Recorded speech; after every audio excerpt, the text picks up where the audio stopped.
I always wanted to be an engineer and work on buildings. When I was young, fairly young, 6 or 7 years old, I tried to build a small house.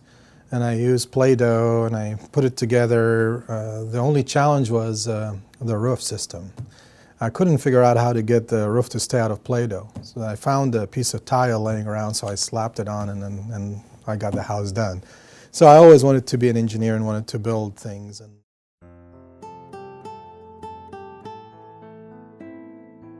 So I transitioned in early 90s and joined Glendale and became as a plan check engineer.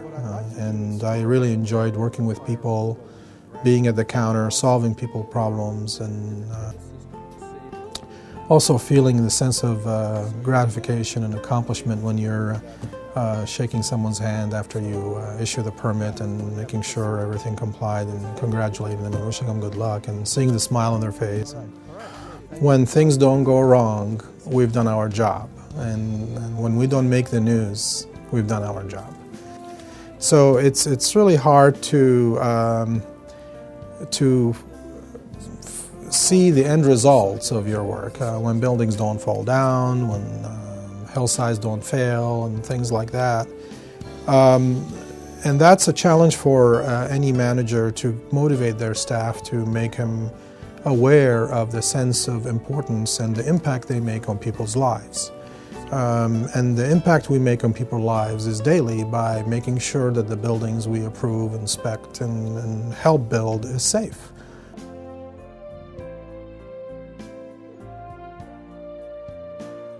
And I tell them this is not about making a living. It's really a very rewarding career because you're doing something that saves people's lives every day. Make people go into buildings, use these buildings without fear of that things may not work.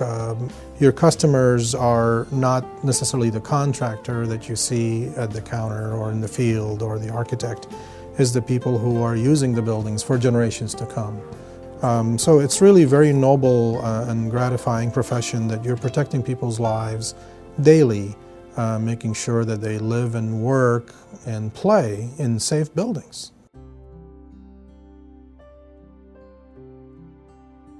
Well, I think there is no end to learning anyway, that you have to continue aspiring to learn new things.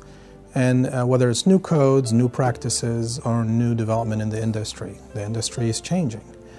And in these tough times, I think it's really an opportunity to challenge yourself and add more to your qualifications via certifications from ICC, and learn as much as you can. And this way you become more knowledgeable. You'll be able to help your staff as if you're a manager or a building official, and you'll be able to help the public because, as I said earlier, you're viewed as a resource.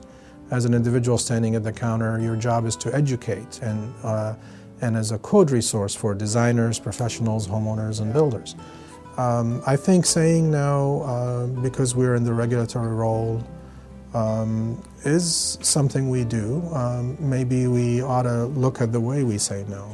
Sometimes you want to facilitate, offer options, explain the requirements, and that's why I believe that a good code official is a good educator. That's why we display this sign we got from ICC that all our staff are certified to show them that we have that level of competence that demonstrated by our certification.